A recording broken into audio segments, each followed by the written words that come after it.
ജീവിതം തകിടം മറിഞ്ഞ അവസ്ഥയിലൂടെയാണോ കടന്നു പോകുന്നത്? അകപ്പെട്ടു പോയ ഒരവസ്ഥയിലൂടെ ആണോ കടന്നു പോകുന്നത്? ഒരുപക്ഷെ ഉപേക്ഷിക്കപ്പെട്ടിരിക്കുന്നു, പരാജയപ്പെട്ടിരിക്കുന്നു എന്നുള്ള തോന്നലാണോ?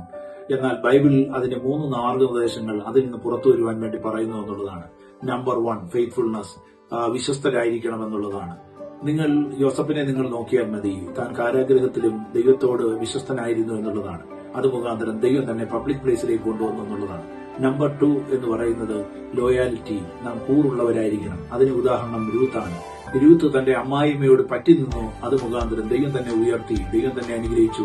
മാത്രമല്ല ദാവീദ് രാജാവിന്റെ വലിയമ്മയായി തീരുവാനുള്ള ഭാഗ്യം ലഭിച്ചു എന്നുള്ളതാണ്. നമ്പർ 3 വ്യക്തിപരമായ യുദ്ധങ്ങൾ വിജയിക്കുക എന്നുള്ളതാണ്. എന്ന് പറഞ്ഞാൽ പ്രൈവറ്റ് ബാറ്റിൽ വിജയിക്കുക എന്നുള്ളതാണ്. ദാവീദിനെ നിങ്ങൾ നോക്കിയാൽ മതി. താനൊരു വലിയ പബ്ലിക് ഫിഗറായി മാറുന്നതിന് മുമ്പ് തന്നെ താൻ നേരിട്ട യുദ്ധങ്ങൾ, അതേപോലെ തന്നെ താൻ ആടുമാടുകളെ മേയിച്ചുകൊണ്ടിരുന്നപ്പോൾ അവിടെ ഉണ്ടായിരുന്ന പോരാട്ടങ്ങൾ, അതിന്റെ മധ്യത്തിലൊക്കെ മൃഗങ്ങളെ തകർത്ത് കളയുവാൻ തനിക്ക് കഴിഞ്ഞു എന്നുള്ളതാണ്. മറ്റാരും നമ്മളെ കാണാതിരിക്കുമ്പോൾ വ്യക്തിപരമായി വരുന്ന പോരാട്ടങ്ങളെ അതിജീവിക്കാൻ കഴിയുമെങ്കിൽ ദൈവം നമ്മളെ പബ്ലിക് പ്ലേസിൽ നിർത്തുമെന്നുള്ളതാണ്. അതാണ് തിരുവചനം പറയുന്ന 3 മാർഗനിർദ്ദേശങ്ങൾ. ദൈവം നമ്മെ അനുഗ്രഹിക്കട്ടെ.